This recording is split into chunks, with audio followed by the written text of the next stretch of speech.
You ask Tiger to solve. This deals with linear equations with one unknown. The final result is x equals 34/3. Let's solve it step by step. Group all constants on the right side of the equation. Add 4/3 to both sides. Combine the fractions. Combine the numerators. Reduce the zero numerator. Simplify the arithmetic.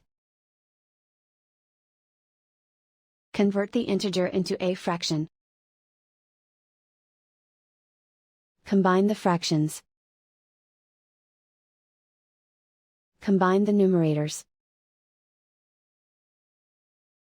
And so the final result is x equals 34/3.